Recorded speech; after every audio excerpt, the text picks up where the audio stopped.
이어서 베토벤 32의 피아노 소나타의 마침표를 찍은 작품 번호 111, 32번 소나타의 발표를 맡은 이미지입니다. 저는 후기 피아노 소나타의 전반적인 특징과 그 특징들이 작품 안에 어떻게 녹아들었는지 간략하게 살펴본 후에 오늘 들려드릴 32번 소나타에 대해 설명드리고자 합니다. 후기는 1816년부터 1827년으로 베토벤의 전기작가 비렐름 폰 렌츠의 시기부분 명칭에 따라 명상의 시기라고 명명합니다. 이 시기는 베토벤이 청각을 완전히 상실한 시기였기 때문에 베토벤은 자신의 내면 세계를 표출하기 위해 음악적 형식이나 내용면에서 더욱 자유로워졌으며 다른 어떤 작곡가와도 같지 않은 자신만의 음악을 피아노를 통해 표현하고 있습니다. 후기의 곡들은 베토벤의 원숙한 음악성에서 나오는 깊은 무게를 담고 있고 점차 불확실해지고 있는 형식미와 철학적 사상이 드러나 있습니다. 동시에 이 시기는 고전주의에서 낭만주의로 넘어가고 있던 시기로 베토벤의 작품에서도 자기 표현의 극치를 이루는 낭만주의 음악이 서서히 싹트기 시작합니다. 베토벤은 이 시기에 후기 5개의 소나타를 작곡했는데 이 작품들은 더 이상 고전 소나타의 틀을 지키지 않고 자유로운 음악적 사고의 흐름을 보여주며 베토벤의 창조적인 천재성을 입증해주고 있습니다. 특히 낭만주의로 넘어가는 과도기적인 시기에 작곡되어 이전의 소나타에서는 볼 수 없었던 새로운 형식 구조와 기법이 도입되어 확장된 형식과 풍부한 감정 표현 등이 거기서 나타나고 있습니다. 이러한 베토벤은 음악적인 표현이 다음 세대의 작곡가들에게 지대한 영향을 끼쳐 낭만주의로 가는 길을 열어주고 있습니다. 후기 5개 소나타는 앞에 PPT에 표를 삽입해 놓았는데요. 작품 번호 101의 28번 소나타, 헤머클라비오 소나타로 유명한 작품 번호 106의 29번 소나타, 그리고 작품 번호 109의 30번 소나타, 110의 31번 소나타, 그리고 마지막으로 오늘 들려드리는 작품 번호 111의 32번 소나타가 있습니다. 후기 5개 소나타는 거의 낭만주의 소나타로 보는 견해들도 있는데요. 그만큼 이전의 소나타들에서는 보지 못했던 음악적 특징들이 가득 담긴 작품들입니다. 그럼 어떤 특징을 담고 있었는지 살펴보겠습니다. 첫 번째로 형식상의 자유로움으로 악장수의 변화를 볼 수 있습니다. 3, 4악장의 전통적인 악장 구조 틀에서 벗어나 악장의 규모가 2악장에서 4악장까지 다양하게 나타납니다. 앞에 표를 함께 보시면 3악장 구조의 소나타는 28번, 30번, 31번 소나타가 있고 4악장 구조는 작품 번호 106의 헤머클라비오 29번 소나타, 2악장 구조의 소나타는 마지막 32번 소나타가 있습니다. 다음 특징으로 베토벤은 피아노 소나타의 독창적인 변주곡 형식을 사용했다는 것이 있는데요. 물론 변주곡 형식은 초기와 중기의 피아노 소나타에서도 찾아볼 수 있지만 후기 피아노 소나타에 쓰여진 변주곡들은 이전과는 완전히 다른 개념의 변주가 도입됩니다. 이 시기에 베토벤은 화려한 선율을 사용하는 장식적 변주보다는 박자나 악상, 화성, 리듬 또는 모티브나 주제를 변화시키는 성격 변주로 발전시킵니다. 이런 변주 형식은 독창성을 가진 독립된 악장이 되고 이후 멘델스존, 슈베르트, 브람스, 슈만 등 이어지는 낭만시대 작곡가들에 큰 영향을 줍니다. 이러한 변주 형식을 사용한 작품은 30번 소나타의 3악장 그리고 오늘 들려드릴 32번 소나타의 2악장이 있는데 특히 30번 소나타의 3악장은 성격 변주를 시도한 대표적인 악장이라고 할 수 있습니다. 세 번째로 후기에는 대입법을 굉장히 빈번히 사용했는데요. 베토벤은 푸가 형식을 매우 자주 사용하는데 이 시기에 사용한 푸가는 바로크 시대의 푸가와는 달리 다른 형식과 소나타에 사용을 합니다. 예를 들어 느린 서주부나 발전부에 푸가를 삽입한다거나 변주 형식에 푸가 형식을 넣은 변주를 포함시킵니다. 또 독립된 악장의 피날레로 푸가 형식을 사용하기도 하는 등 다양하게 사용됩니다. 후기 소나타 중 푸가 형식을 삽입한 예를 몇 가지 악보와 함께 보여드리겠습니다. 우선 28번 소나타 3악장이 나오는 형태입니다. 악보는 3악장의 발전부인데요. 소나타 형식의 발전부에 푸가 형식이 삽입되어 있는 모습을 보실 수 있습니다. 그 다음 예로는 변주곡에서 푸가 형식을 결합하여 사용된 예를 보여드리는데 앞에 말씀드린 말씀드렸던 성격 변주곡의 대표적인 악장인 30번 소나타의 3악장입니다. 변주 5번에 후가 형식이 결합된 형태가 나타나고 있는 것을 확인해 보실 수 있습니다. 마지막으로 31번 소나타의 3악장인데요. 이 작품의 3악장은 아리오조와 푸가가 교대되는 독특한 형식의 악장입니다. 여기에서도 독립된 악장의 피날레로 푸가 형식이 굉장히 중요하게 사용되고 있습니다. 이외에도 꼭 푸가 형식은 아니더라도 오감 기법이나 캐논 등 대입법의 사용은 후기 소나타에서 적지 않게 찾아볼 수 있습니다. 다음 특징인데요. 음악 구성의 연속성을 나타내고 있습니다. 연속성을 나타내는 방법으로 각 악장의 구분을 명확하게 하지 않고 아타카 기법을 사용하여 악장과 악장 간을 연결하거나 존재를 옆방에서 끝낸다든지 긴 시간 동안 존재를 회피하거나 지연시켜 악장 속에서도 연속성을 보여줍니다. 그 예로 30번 소나타의 1, 2악장 그리고 31번 소나타에서 서주의 아바지오와 뒤의 푸가가 아타카 기법으로 연결되어 있습니다. 다음으로 이 시기는 피아노 구조의 장치가 발전하면서 음향 효과에 있어 더욱 다채롭고 창의적인 표현이 가능해졌습니다. 그래서 베토벤은 확대된 음역대와 긴 트리를 이용하여 다채로운 음향 효과를 표현합니다. 또한 베토벤의 음악에 있어 사용된 긴 트리는 무한성과 시간을 초월하려는 영원성의 의미를 내포하고 있습니다. 긴 트리는 베토벤이 자주 사용한 작법으로 그 길이가 악보 전체에 걸쳐 나타나기도 합니다. 긴 트릴의 예를 앞으로 한번 보도록 하겠습니다.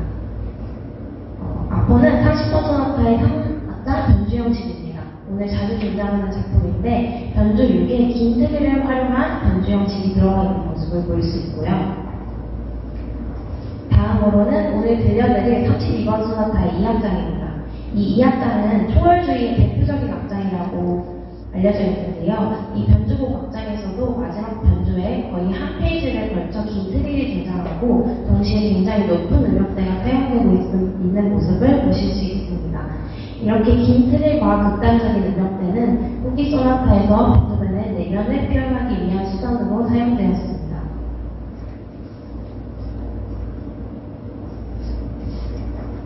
이제 마지막 후기 특징인데요. 곡에 사용되는 형식에서 즉흥적인 면모가 다양하게 나타나는 특징을 가집니다.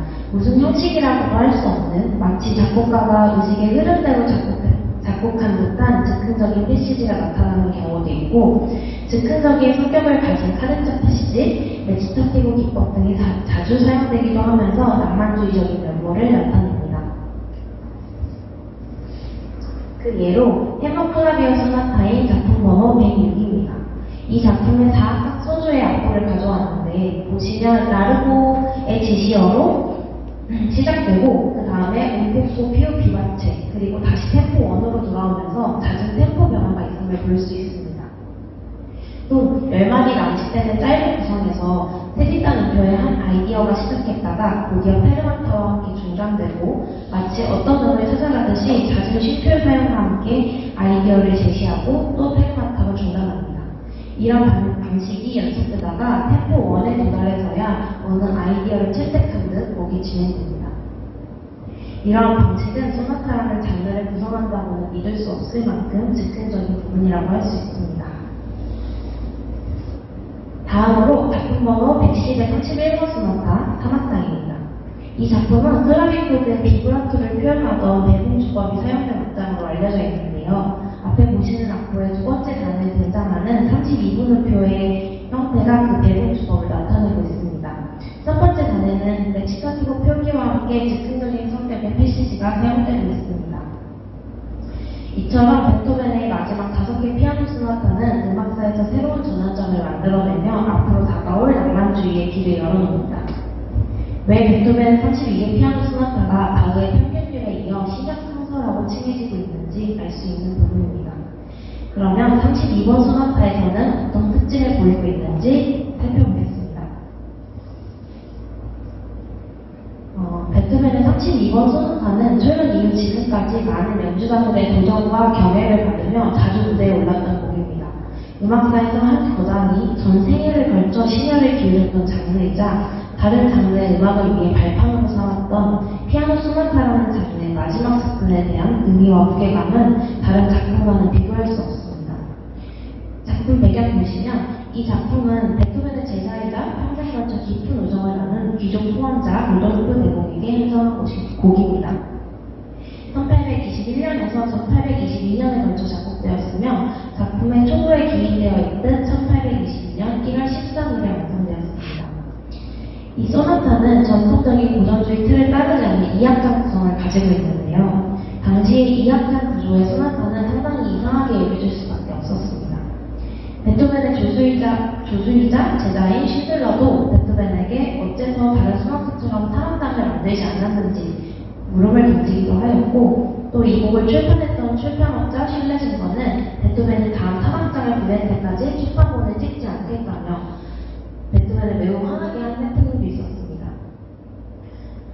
실제로 이 곡을 들어보시면 타악장이 없어도 구성에 전혀 손색이 없을 만큼 완벽한 균형과 구조를 가지고 있음을 아실 수 있습니다.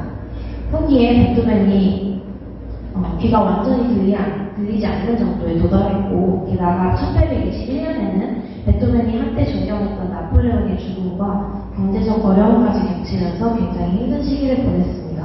이러한 정신적인 고통이 1악장에서는 격렬하고 투쟁적이며 긴장감이 조여지게 표현되고, 2악장에서는 그런 정신적인 고통을 초월하려는 베토벤의 의지가 명상적이고 사색적으로 표현됩니다.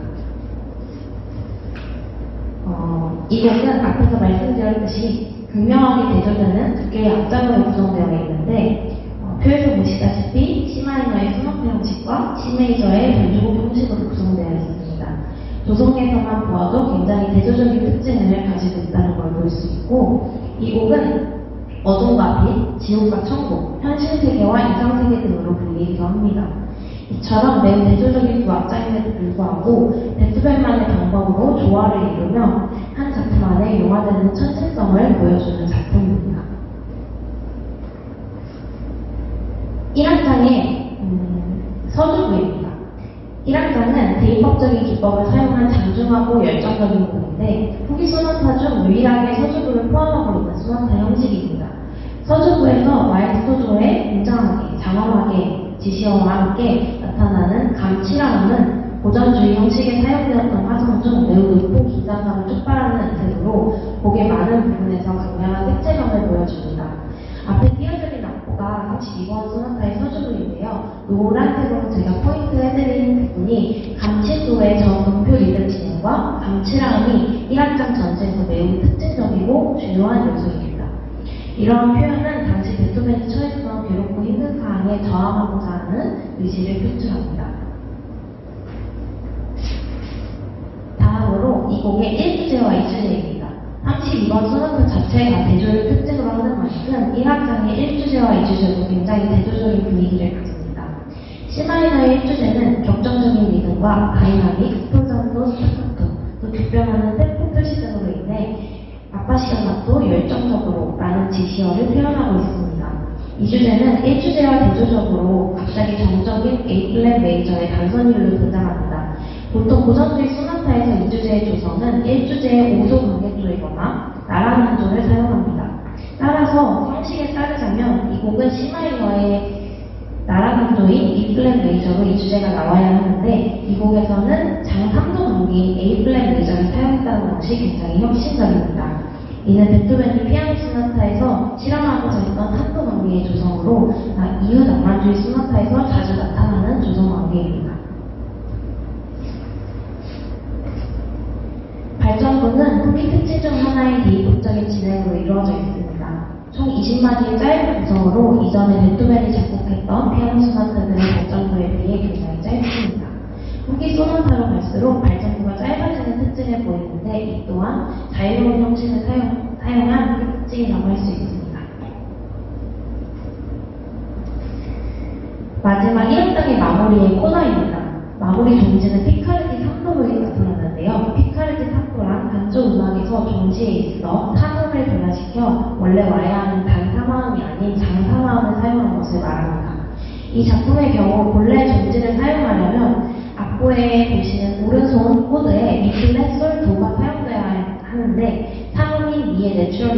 배우로서 C메이저의 장사나운 존재를 보여줍니다. 이는 앞으로 출연할 2악장의 조성을 암시하는 것이기도 합니다.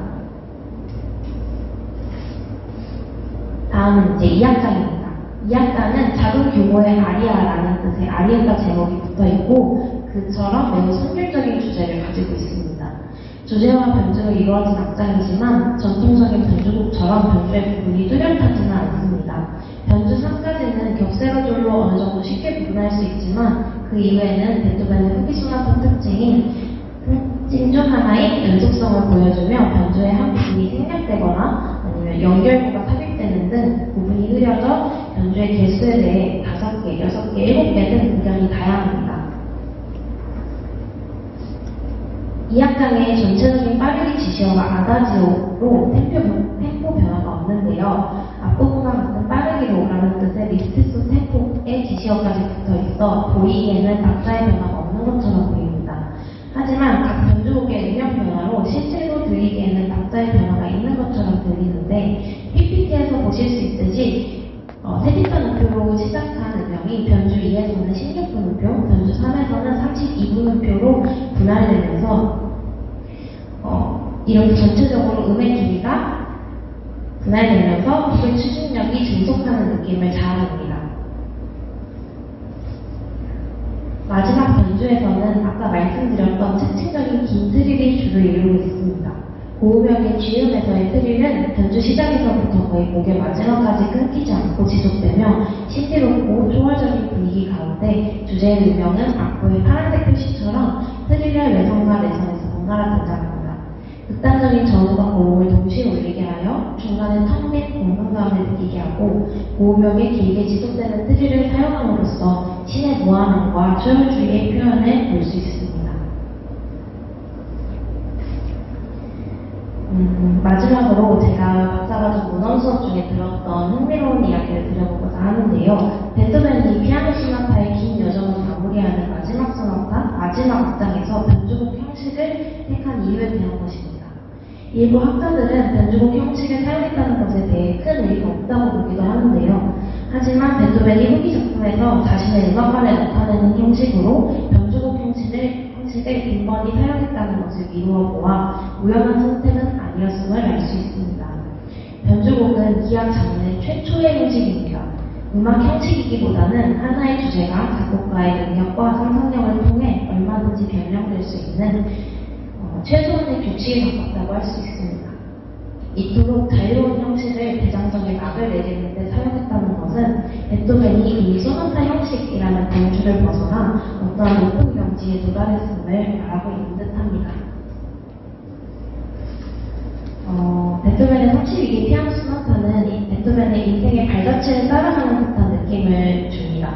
특히 역경의 연속이었던 삶의 마지막에 와 있는 32번 소나타는 고통을 처절하고 교묘하게 표현하다가도 동시에 정신적인 갈등과 고뇌를 승화시켜 평화와 안식이 묻어나는 작품입니다. 그렇기 때문에 피아니스트들에게 굉장히 도전적이지만 평생 한 번은 연주해보고 싶은 작품이 아닐까 싶습니다. 여러분도 연주를 들으시면서 베토벤의 처절한 고통으로 시작하여 그것이 어떤 이상세계나 평화를 향해 가고 있는지 느끼시면서 감상하시면 좋을 듯 합니다. 연주를 들려드리겠습니다.